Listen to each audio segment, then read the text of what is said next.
Kottayam is a unique place, blending tradition with the modernity. We have designed Lulu Mall to reflect that spirit. Our focus is on creating a space where the families and friends can gather, celebrate and make everlasting memories.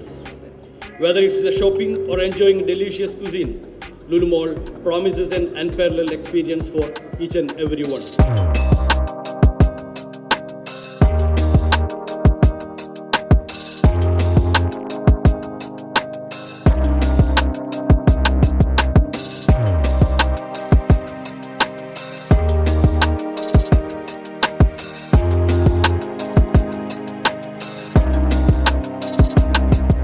ഈ project ഞാൻ കോട്ടയത്തിൻ്റെ ജനങ്ങൾക്ക് വേണ്ടി തുറന്നു കൊടുക്കുകയാണ്.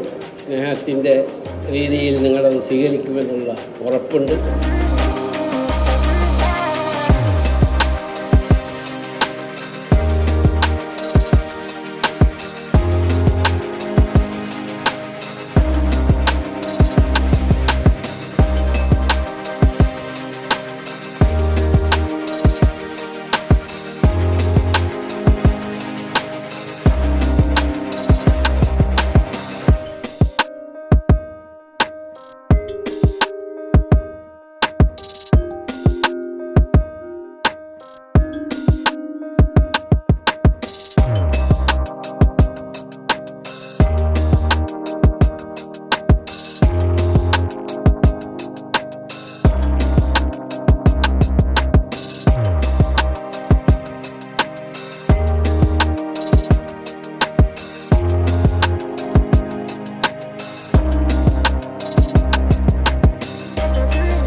അക്ഷരനഗരി ഏറെ പ്രതീക്ഷിച്ച ഒരു business സങ്കേതമാണ്.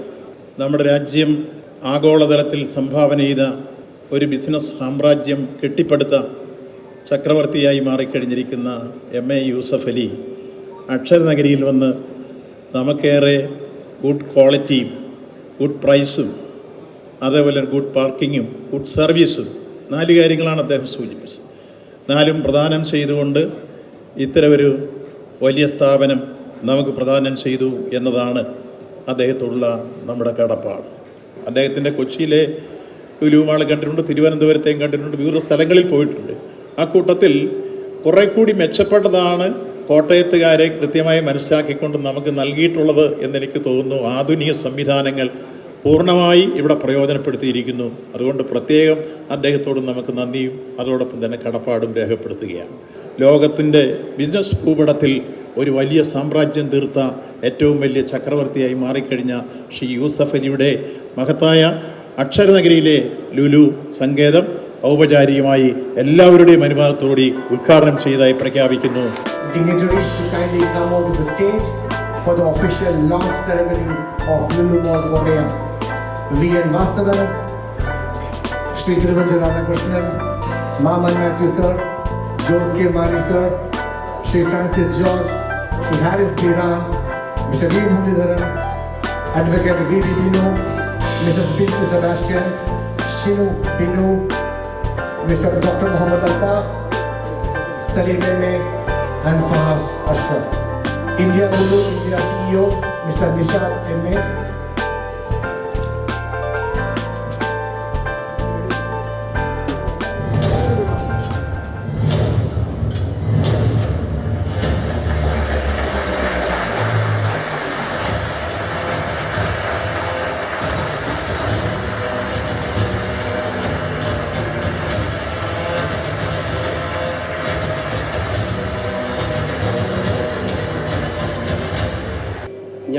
ഞാനും എൻ്റെ സഹപ്രവർത്തകന്മാർ, ലോകത്തെമ്പാടും നിന്ന് വന്ന സഹപ്രവർത്തകന്മാരുണ്ട് ഇവിടെ. എപ്പോഴും അവരോട് പറയാറുള്ളത് 3 കാര്യങ്ങളാണ്. ഒന്ന്, നിങ്ങൾ കമ്പനിക്ക് വേണ്ടിയോ എനിക്ക് വേണ്ടിയോ ഞങ്ങൾക്ക് വേണ്ടിയോ ഇല്ലീഗലായിട്ട് ഒരു നയാ പൈസ പോലും ഉണ്ടാക്കരുത്. ഗവൺമെൻറ്റിനെ പറ്റിച്ചായാലും ശരി, അതല്ല കസ്റ്റമേഴ്സിനെ പറ്റിച്ചതായാലും ശരി, കമ്പനിയെ പറ്റിച്ചാലും ശരി, അങ്ങനെ ഒരു ഉറുപ്പിക ഇല്ലീഗലായിട്ട് നിങ്ങളും ഞങ്ങൾക്ക് വേണ്ടി നിങ്ങളും ചെയ്യരുത് എന്നാണ്. അതാണ് നമ്മുടെ ലോയൽറ്റി. അപ്പോൾ അതുകൂടാതെ ഞാൻ പറയാറ്, നല്ല ഫ്രഷ് സാധനങ്ങൾ മാത്രമേ കൊടുക്കാൻ പാടുള്ളൂ. കാരണം നമ്മൾ ഫുഡ് പ്രൊഡക്ട്സ് ഡീൽ ചെയ്യുന്നവരാണ്. 3 നല്ല ക്വാളിറ്റി, നല്ല പ്രൈസ്. അപ്പോൾ ഞങ്ങളുടെ slogan good quality, good price, good service and good parking. ഇത് 4 ഉണ്ടെങ്കിലേ പ്രൊജക്റ്റുകൾ വിജയിക്കുകയുള്ളൂ. ഒരു കാര്യം, ഇത് വെറും കാശ് സമ്പാദിക്കുന്ന ഒരു മാർഗം മാത്രമല്ല ഇത്. അതിനൊരുപാട് സ്ഥലങ്ങളിൽ നിങ്ങൾ കാണുന്നുണ്ട്. അമേരിക്കയിലെ ഫുഡ് പ്രോസസ്സിങ്ങിൻ്റെ ഏറ്റവും വലിയ യൂണിറ്റ് ഞങ്ങളുടെയാണ്, ന്യൂജേഴ്സിയിൽ. അതുപോലെ ബർമിംഗ്ഹാമിൽ UK-യിലെ ഏറ്റവും വലിയ സെക്കൻഡ് പ്രൊജക്റ്റ് ഞങ്ങൾക്ക് ക്യൂൻസ് അവാർഡ് കിട്ടിയിട്ടുണ്ട്. Second project. അപ്പോൾ കാശിന് സമ്പാദിക്കണം വേറെ 100 മാർഗങ്ങളുണ്ട്. പക്ഷേ ഇത് കോട്ടയത്തിന് ഞങ്ങൾ സമർപ്പിക്കുകയാണ്. Employment, young generation. കേരളം ഒരു പെൻഷനേഴ്സ് പാരഡൈസായി ഓൾഡ് പീപ്പിൾ ഹോമായിട്ട് മാറാൻ പാടില്ല. പുതിയ പുതിയ പ്രൊജക്റ്റുകൾ വരണം, പുതിയ പുതിയ സംവിധാനങ്ങൾ പറയണം, പുതിയ പുതിയ പഴയ നിയമങ്ങൾ മാറ്റി പുതിയ പുതിയ നിയമങ്ങൾ ഉണ്ടാകണം. എന്നാൽ മാത്രമേ കേരളം ഒരു കമേഴ്സ്യൽ, ഇൻഡസ്ട്രിയൽ, റെസിഡൻഷ്യൽ, ആ 3 കൂടി വേണം. ഇൻഡസ്ട്രിയലായിട്ട് ഫുഡ് പ്രോസസ്സിംഗ് അടക്കമുള്ള ഇൻഡസ്ട്രികൾ ഉയർത്തിക്കൊണ്ടു വന്നാൽ മാത്രമേ ഈ അടുത്ത തലമുറയ്ക്ക് ഇവിടെ ജോലി കിട്ടാൻ സാധ്യതയുള്ളൂ.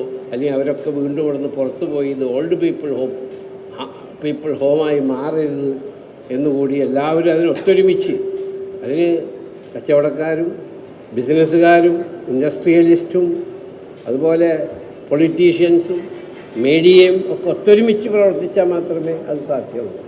ആയതുകൊണ്ട് കേരളം ഇനിയും ഉയരണം. ഇതൊരു ഓൾഡ് പീപ്പിൾ ഹോം ആവാൻ പാടില്ല. എല്ലാവർക്കും വേഗം പോകാനുള്ളത് കൊണ്ട് നിങ്ങൾ എന്നോട് കാണിക്കുന്ന സ്നേഹത്തിനും സാഹോദര്യത്തിനും ഒരിക്കൽ കൂടി നന്ദി പറഞ്ഞുകൊണ്ട് ഞാൻ അവസാനിപ്പിക്കട്ടെ. ജയ് ഹിന്ദ്. വലിയ സന്തോഷത്തോടെയാണ് ഞാൻ ഇതിൽ പങ്കെടുക്കുന്നത്. യൂസുഫ് അലി സാഹിബിൻ്റെ ക്ഷണത്തിൽ അത്രയും സ്നേഹമുണ്ടായിരുന്നു. സാഹിബിനോട് നോ പറയാൻ എനിക്ക് പ്രയാസമുണ്ട്. രാഷ്ട്രപതി ഭവനിൽ 10 വർഷം മുൻപ് നടന്ന ഒരു അത്താഴ വിരുന്നിലെ അനുഭവം പറയാം. ബഹ്റൈൻ ഭരണാധികാരി ഹമ്മദ് ബിൻ ഈസ അൽ ഖലീഫ രാജാവിന് വേണ്ടിയായിരുന്നു ആ വിരുന്ന്. ഞാനൊരു അരികിൽ ഒതുങ്ങി നിൽക്കുമ്പോൾ യൂസുഫ് അലി സാഹിബ് വന്ന് എന്നെ വിളിച്ചു.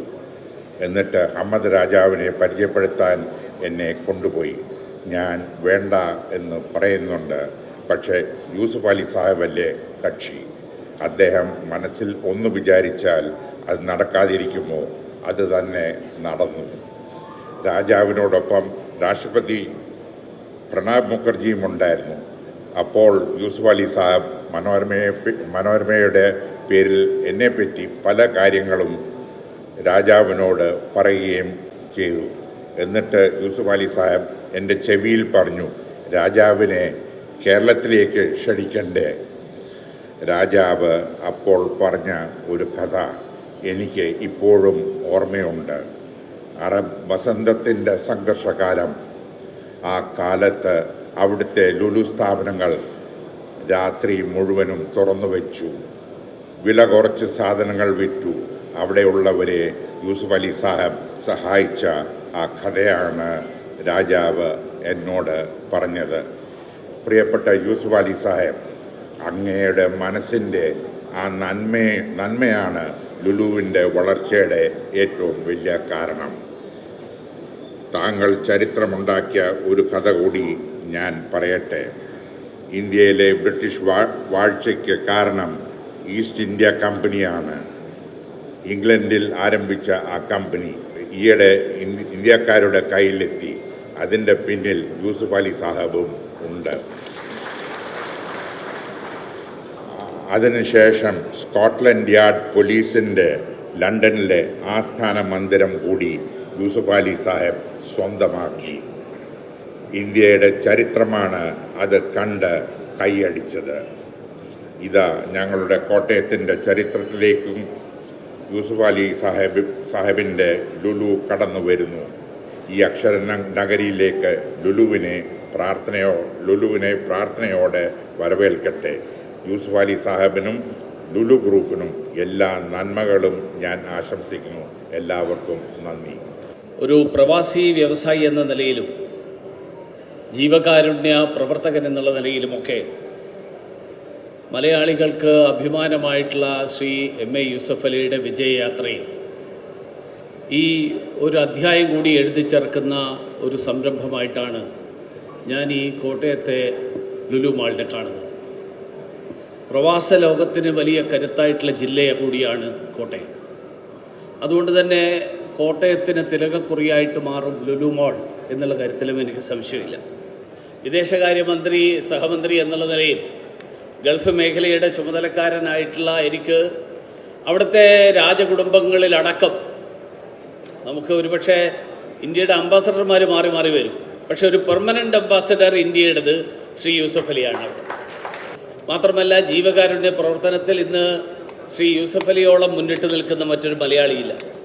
കാരണം വിദേശ നാട്ടിൽ കുടുങ്ങിപ്പോയിട്ടുള്ള മലയാളി തൊട്ട് ആ മലയാളിയായിട്ടുള്ള സാധാരണക്കാരൻ്റെ മോചനം തൊട്ട് ഇങ്ങ് കേരളത്തിൽ കഷ്ടത അനുഭവിക്കുന്ന ആളുകളുടെ അവർക്കുള്ള സഹായം വരെ അദ്ദേഹത്തിൻ്റെ കൈകളാൽ നടക്കുന്നു. അക്ഷരനഗരിയിലെ ഈ മോൾ, പ്രത്യേകിച്ച് ഫ്രാൻസിസ് ജോർജ് പറഞ്ഞതുപോലെ ക്രിസ്മസ് പുതുവത്സര സമ്മാനമായിട്ട് മലയാളികൾക്ക് അല്ലെങ്കിൽ കോട്ടയംകാർക്ക് നൽകിയിട്ടുള്ള ഈ സമ്മാനം തീർച്ചയായിട്ടും ഈ പ്രദേശത്തിൻ്റെ പുരോഗതിക്കും വികസനത്തിനും അതോടൊപ്പം നമ്മുടെ ചെറുപ്പക്കാർക്ക് മുഴുവൻ അവർക്കൊരു മോട്ടിവേഷനും കൂടിയായിട്ട് മാറട്ടെ എന്ന് പ്രാർത്ഥിച്ചുകൊണ്ട് ആശംസിച്ചുകൊണ്ട് എല്ലാവർക്കും ക്രിസ്മസ് നവവത്സര ആശംസകൾ നേരുന്നു. നമസ്കാരം. നമുക്ക് ഒരു തരത്തിൽ പറഞ്ഞാൽ ബിസിനസ് ടൈക്കൂൺമാരായ മലയാളികൾ ഇന്ന് ലോകത്ത് പല രാജ്യങ്ങളിലുമുണ്ട്. പക്ഷെ അവരുടെയൊക്കെ വികസനം പൊതുവേ നമ്മൾ കാണുന്നത് അവരായിരിക്കുന്ന രാജ്യങ്ങളിലാണ്. പക്ഷെ ഇവിടെ നമുക്ക് കാണുവാൻ കഴിയുന്ന എം.എ. യൂസഫ് അലി, അദ്ദേഹത്തിൻ്റെ ഒരു പുക്കിൾക്കൊടി ബന്ധം അത് കേരളവുമായിട്ടാണ്. ഇവിടെ സൂചിപ്പിച്ചു, കോട്ടയത്ത് വന്ന് ആരംഭിക്കുന്ന പണമുണ്ടാക്കാനല്ല, അതൊരു എക്കണോമിക് ആക്ടിവിറ്റിയാണ്. തീർച്ചയായും ഇവിടെ തന്നെ 2000 പേർക്ക് തൊഴിൽ കൊടുക്കുന്നു എന്ന് പറയുമ്പോൾ അദ്ദേഹം പിറന്ന വീണ മണ്ണിനോടുള്ളൊരു സ്നേഹമാണ്. ഞാൻ എപ്പോഴും നാട്ടികയിലുള്ള ജനങ്ങളോടുള്ള ഒരു ചെറിയ അസൂയ ചിലപ്പോൾ തോന്നാറുണ്ട്. കാരണം അദ്ദേഹം അവിടെ പൊതുവേ കേരളത്തിലുള്ള മലയാളികളോട്, അതിനപ്പുറം നാട്ടികളിലുള്ള ജനങ്ങളോട്, മലയാളികൾക്ക് ഒരഭിമാനമാണ്. All the best to you. പ്രത്യേകിച്ച് ഞങ്ങളെല്ലാവരും മലയാളികൾ അദ്ദേഹത്തിനോട് കടപ്പെട്ടിരിക്കുന്നു. എല്ലാ ആശംസകളും നേരുന്നു. നന്ദി, നമസ്കാരം. ഈ യൂസഫ് അലി സാർ എങ്ങനെയാണ് ലുലു എന്ന വലിയൊരു സാമ്രാജ്യം സൃഷ്ടിച്ചത്, എന്താണ് അദ്ദേഹത്തിൻ്റെ ബിസിനസ് ടെക്നിക്ക് എന്നറിയാൻ ഇവിടെ കൂടിയിരിക്കുന്ന ആളുകൾക്ക് വലിയ താല്പര്യം ഉണ്ടാവും. അതിതുവരെ ആരും അധികം പറഞ്ഞു കേട്ടില്ല. എനിക്കുണ്ടായ ഒരു ചെറിയ അനുഭവം പറയാം. അദ്ദേഹത്തെ ഞാൻ ആദ്യമായിട്ട് നേരിട്ട് കാണുന്നത് വളരെ വ്യത്യസ്തമായൊരു സ്ഥലത്ത് വെച്ചാണ്. കോവിഡ് കാലത്ത് ഞാൻ കുറച്ച് കൂടുതൽ പ്രശ്നമുള്ള ഒരസുഖം ബാധിച്ച് ഹോസ്പിറ്റലൈസ്ഡായി. അത് എറണാകുളത്ത് ലേക്ക് ഷോർ ഹോസ്പിറ്റലായിരുന്നു. ഞാൻ ICUവിൽ കിടക്കുകയാണ്. നല്ല ടെൻഷനുണ്ട്, സംഘർഷകാലമാണ്. കോവിഡ് കാലം മൂലം അധികം യാത്ര ചെയ്യാനോ എൻ്റെ ഓഫീസിൽ നിന്ന് ആളുകൾ വരാനോ പോലും പറ്റാത്ത കാലം. ഒരു ദിവസം ഒരു വിളി കേട്ട് ഞാൻ കണ്ണു തുറക്കുമ്പോൾ ICUവിൻ്റെ വാതക്കൽ യൂസഫ് അലി സാർ നിൽക്കുന്നു.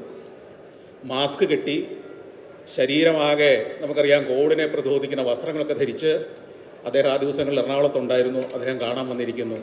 എങ്ങനെയുണ്ട്, സുഖമാകുന്നുണ്ടോ എന്നന്വേഷിക്കാൻ. അതാദ്യത്തെ കണ്ടുമുട്ടൽ. പിന്നീട് ഏതാനും മാസങ്ങൾ കഴിഞ്ഞ് മറ്റൊരു പരിപാടിയിൽ പങ്കെടുക്കുമ്പോൾ ഞാനും ആ വേദിയിലുണ്ട്, ആ സദസ്സിലുണ്ട്. അദ്ദേഹം നേരെ എൻ്റെ അടുത്തേക്ക് വന്നിട്ട് ചോദിക്കുന്നു, ഇപ്പോൾ എങ്ങനെയുണ്ട് ആരോഗ്യസ്ഥിതിയൊക്കെ. കാരണം അദ്ദേഹവുമായിട്ട് ബിസിനസ് പരമായോ അല്ലാതെയോ പറയത്തക്ക യാതൊരു ബന്ധവുമില്ലാതെ സാധാരണ ജീവിതം നയിക്കുന്ന എനിക്ക് അദ്ദേഹവുമായിട്ട് ഒരു തരത്തിലുള്ള പരിചയവും അതിനു മുമ്പുണ്ടായിരുന്നില്ല. ആ സദസ്സിലിരിക്കുന്ന എൻ്റെ അടുത്തേക്ക് വന്നിട്ട് ചോദിക്കുകയാണ്, എങ്ങനെയുണ്ട്, രോഗമൊക്കെ ഭേദമായോ, എല്ലാം ഭംഗിയായില്ലേ, അപ്പോൾ ഇനി അബുദാബിയിലേക്ക് വരുമ്പോൾ ഒന്ന് കാണണം. ഞാൻ അബുദാബിയിലേക്ക് ചെല്ലുന്നതിന് മുമ്പ് ശ്രീ നന്ദകുമാറിനെ കോണ്ടാക്ട് ചെയ്തു. അദ്ദേഹം പറഞ്ഞു ഓഫീസിലേക്ക് വരണം. ഓഫീസിൽ ചെന്നപ്പോൾ അദ്ദേഹത്തിൻ്റെ സീനിയർ ആളുകളെ കൂട്ടി എങ്ങനെയാണ് ലുലു പ്രവർത്തിക്കുന്നത്, ലുലുവിൻ്റെ ഇത്രയേറെ മാളുകളും സ്ഥാപനങ്ങളും എങ്ങനെയാണ് അബുദാബിയിലെ ഹെഡ് ക്വാർട്ടേഴ്സിലിരുന്ന് യൂസഫ് അലി സാറ് അദ്ദേഹത്തിൻ്റെ ഫിംഗർ ടിപ്പിൽ വിവരങ്ങൾ കിട്ടുന്ന മട്ടിൽ പ്രവർത്തിക്കുന്നതെന്നുള്ള അദ്ദേഹത്തിൻ്റെ IT സെൽ ഉൾപ്പെടെ കൊണ്ടുവന്ന് കാണിച്ചു. എന്നിട്ട് പറഞ്ഞു, ഇന്നിവിടെ വെച്ച് നമുക്ക് അധികം സംസാരിക്കാൻ നേരമില്ല, അതുകൊണ്ട് നമുക്കൊരു കാര്യം ചെയ്യാം. നമ്മൾ ഇപ്പോൾ ഷാർജയിലേക്ക് ഞാൻ പോകുന്നുണ്ട്, നമുക്ക് വിമാനത്തിൽ ഒന്നിച്ചിരിക്കാം, ഒന്നിച്ചങ്ങ് യാത്ര ചെയ്യാം. ഈ വിമാനത്തിലേക്ക് കയറി, അദ്ദേഹത്തിൻ്റെ പ്രൈവറ്റ് ജെറ്റിൽ കയറി ഞങ്ങൾ യാത്ര പുറപ്പെടുകയാണ്. യാത്ര പുറപ്പെടുന്നതിന് മുമ്പ് അദ്ദേഹം പറഞ്ഞു, ഏത് യാത്രയ്ക്ക് മുമ്പ് നമ്മളൊന്ന് പ്രാർത്ഥിക്കണം. ആ പ്രാർത്ഥനയുടെ അർത്ഥം ഇതാണ്. അദ്ദേഹം പരമകാരുണികനുമായി സംസാരിച്ച് പ്രാർത്ഥിച്ച് വിമാനം ടേക്ക് ഓഫ് ചെയ്തു. അധികം താമസിയാതെ കുറേ നേരം ഞങ്ങൾ പല കാര്യങ്ങളും സംസാരിച്ചു. ഞാനതൊക്കെ ദൃശ്യങ്ങൾ പകർത്തിയെടുക്കുന്നുണ്ട്. ഇത്തിരി കഴിഞ്ഞ് അദ്ദേഹം പറഞ്ഞു, നമുക്ക് അല്പം ഭക്ഷണം കഴിക്കാം. അപ്പോൾ ഭക്ഷണം എല്ലാം ഒരുക്കി വെച്ചിട്ടുണ്ട്. ഭക്ഷണം കഴിക്കുന്നിടത്തേക്ക് ചെല്ലുന്നു. എന്നെ അത്ഭുതപ്പെടുത്തിയത് എന്താണെന്നറിയോ, ഞാൻ ഈ ദുബായി ചെല്ലുമ്പോൾ നന്ദകുമാറിനറിയാം, ഈ കേരളത്തിൻ്റെ നാടൻ ചായ, നാടൻ പഴംപൊരി, നാടൻ പരിപ്പുവടയൊക്കെ കിട്ടുന്ന സ്ഥലങ്ങൾ അന്വേഷിച്ച് പോയി ഭക്ഷണം കഴിക്കും. ഈ വിമാനത്തിൽ നിങ്ങൾ വിശ്വസിക്കില്ല, അദ്ദേഹം കഴിക്കാൻ ഒരുക്കി വച്ചിരിക്കുന്നത് ഒന്നാം തരം പഴംപൊരി, വട, കൊഴുക്കട്ട, ഇലയട. വിശ്വസിക്കില്ല. സന്തോഷ് ജോർജ് കുളങ്ങര എന്ന് പറയുന്നത് നമുക്കറിയാം, MA യൂസഫ് അലിയുടെ സാമ്രാജ്യവും അദ്ദേഹത്തിൻ്റെ വലിപ്പവും മഹത്വവും ഒക്കെ വെച്ച് ഞാനൊരു സാധാരണ മാധ്യമപ്രവർത്തകൻ മാത്രമാണ്. പക്ഷേ ഈ വിമാനത്തിൽ കൊണ്ടുപോകുമ്പോൾ ഈ മനുഷ്യന് എന്താണ് കഴിക്കാൻ താല്പര്യമെന്നറിഞ്ഞ് ആ വിമാനത്തിൽ ആ ഭക്ഷണം ഒരുക്കി വെക്കാൻ, ആ കരുതലോടെ പരിചരിക്കാൻ, ആ കരുതലോടെ വിളമ്പിത്തരാൻ അദ്ദേഹം കാണിക്കുന്ന ശ്രദ്ധ, ഓരോ ചെറിയ കാര്യത്തിലും ഓരോ വ്യക്തിയുടെ കാര്യത്തിലും എന്നെപ്പോലൊരാളാൽ വളരെ പരിചിതനല്ലാത്ത ഒരു വ്യക്തിയോട് പോലും അദ്ദേഹം കാണിക്കുന്ന ഈ ശ്രദ്ധയും സൂക്ഷ്മതയും അത് രാഷ്ട്രത്തലവന്മാരിലേക്ക് വരെ എത്തുന്നു എന്നതാണ് അദ്ദേഹത്തിൻ്റെ വിജയത്തിൻ്റെ രഹസ്യം. നമ്മൾ സംരംഭങ്ങളുമായിട്ട് ആരംഭിക്കുമ്പോൾ കോട്ടയംകാർ സംരംഭകരായ പ്രസ്ഥാനങ്ങളുടെ ഉടമകളാണ്. നമ്മൾ പഠിക്കേണ്ട ഒരു പാഠം അദ്ദേഹത്തിൽ നിന്ന് ഇതാണെന്ന് ഞാൻ ഉറച്ചു വിശ്വസിക്കുന്നു. ഓരോ വ്യക്തിയോടും ചെറിയവനെന്നോ വലിയവനെന്നോ വ്യത്യാസമില്ലാതെ കാണിക്കുന്ന ആ കരുതൽ, ആ സ്നേഹം, അതൊരിക്കലും മനസ്സിൽ നിന്നും മായാത്ത വലിയൊരു സ്നേഹത്തിൻ്റെ പ്രതീകമായി നമ്മുടെ മനസ്സിൽ അവശേഷിക്കും. കോട്ടയത്തുനിന്ന് ആയിരങ്ങൾ നാടുവിട്ടു പോകുന്ന ഈ കാലഘട്ടത്തിൽ കോട്ടയത്തിനും കേരളത്തിനും യുവജനങ്ങളെ നാട്ടിലേക്ക് തിരിച്ചു നിർത്താൻ, പിടിച്ചു നിർത്താൻ, പ്രതീക്ഷ നൽകാൻ ഇത്തരത്തിലുള്ള വേൾഡ് ക്ലാസ് പ്രസ്ഥാനങ്ങൾ ഉണ്ടാവേണ്ടതുണ്ട്. ഇത്തരത്തിലുള്ള എൻ്റർടൈൻമെൻറ്റ് ഷോപ്പിംഗ് ഫെസിലിറ്റികൾ ഉണ്ടാവേണ്ടതുണ്ട്. തൊഴിൽശാലകൾ ഉണ്ടാവേണ്ടതുണ്ട്. ഗതാഗത സംവിധാനങ്ങൾ ഉണ്ടാവേണ്ടതുണ്ട്. ഭാവിക്ക് വേണ്ട പ്രസ്ഥാനങ്ങൾ രൂപം കൊടുക്കാൻ യൂസഫ് അലി സാറിനെ പോലുള്ളവരുടെ മാതൃക നമ്മുടെ മുന്നിലുണ്ട്. തീർച്ചയായും ഈ പ്രസ്ഥാനം കോട്ടയം ഏറ്റെടുത്തു കഴിഞ്ഞിരിക്കുന്നു. ഇനി ഇത്തരത്തിലുള്ള സംരംഭങ്ങൾ നമുക്കും വളർത്താനുള്ള ഒരു പ്രചോദനമായി മാറട്ടെ എന്ന് ആശംസിച്ചുകൊണ്ട് വാക്കുകൾ നിർത്തുന്നു. നന്ദി, നമസ്കാരം. ബിസിനസ് ടൈക്കൂൺ എന്ന് വിശേഷിപ്പിക്കാൻ കഴിയുന്ന ബഹുമാനപ്പെട്ട ശ്രീ യൂസഫ് അലി സാർ നമുക്ക് കോട്ടയത്തിന് ചെയ്ത ഈ നല്ല കാര്യത്തെ ഞാൻ ഒരിക്കൽ കൂടി പ്രകീർത്തിക്കുകയാണ്. ഇതിന് ചുറ്റും നമ്മൾ നടക്കുമ്പോൾ അറിയാം, നമ്മളൊരു അത്യുന്നതമായൊരു സ്ഥാപനത്തിൻ്റെ ഉള്ളിലൂടെയാണ് നടന്നു പോകുന്നത് എന്ന്. ആ നിലപാട് നിൽക്കട്ടെ, നല്ല ഭംഗിയായി മുന്നോട്ട് പോകട്ടെ. രണ്ട് കാര്യം കൂടി എനിക്ക് ഈ അവസരത്തിൽ ഓർമ്മിപ്പിക്കാനുണ്ട്. കോട്ടയം നഗരം വളർന്നുകൊണ്ടേയിരിക്കുകയാണ്. ഈ നഗരത്തെ മറ്റ് പ്രദേശങ്ങളുമായി നന്നായി ബന്ധിപ്പിക്കത്തക്ക വിധത്തിലുള്ള പുതിയ പ്രപ്പോസൽ കൂടി ഉണ്ടാവണം എന്ന് തന്നെയാണ് എൻ്റെ അഭിപ്രായം. കാരണം നമ്മൾ പഴയതിൽ നിന്ന് വളരെ വളർന്നു. കേരളത്തിലെ അഭ്യസ്തവിദ്യരായ ചെറുപ്പക്കാർ, അതോടൊപ്പം തന്നെ നല്ല പ്രവൃത്തി പരിചയമുള്ള ആളുകൾ, അവരൊക്കെ ലോകത്തിൻ്റെ വിവിധ സ്ഥലങ്ങളിലാണ് പോകുന്നത്. അതാണ് നമ്മുടെ നാട്ടിലുള്ള ജനങ്ങളുടെ ഒഴുക്ക് എന്നിവിടെ സൂചിപ്പിച്ചു കഴിഞ്ഞു. അതിനെ പിടിച്ചു നിർത്താൻ കഴിയത്തക്ക വിധത്തിൽ നമ്മളും പര്യാപ്തമായ രൂപത്തിൽ ആ പ്രദേശത്തെ ഉയർത്തിക്കൊണ്ടുവരാൻ കഴിയണം. അതിനുള്ള പരിശ്രമത്തിൽ നമുക്ക് ഒരുമിച്ച് ശ്രമിക്കാം എന്ന് ഞാൻ ഓർമ്മിപ്പിക്കുന്നു. നാടിനെ ഏറ്റവും നന്നായി വിശ്വപ്രശസ്തമാക്കുന്ന ഒരു നെറ്റ്വർക്കിലേക്ക് എത്തിച്ചതിൽ യൂസഫ് അലി MA യൂസഫ് അലി അവർക്കും അദ്ദേഹത്തിൻ്റെ ബിസിനസ് ടൈക്കൂൺസായിട്ടുള്ള സഹോദരന്മാർ ഏറെക്കുറെ എല്ലാവരെയും മുൻനിരയിൽ തന്നെയുണ്ട്. അവരെ എല്ലാവരെയും ഒരിക്കൽ കൂടി അഭിനന്ദിച്ചുകൊണ്ട് ഈ യാത്ര അഭംഗരം തുടർന്നു പോകട്ടെ.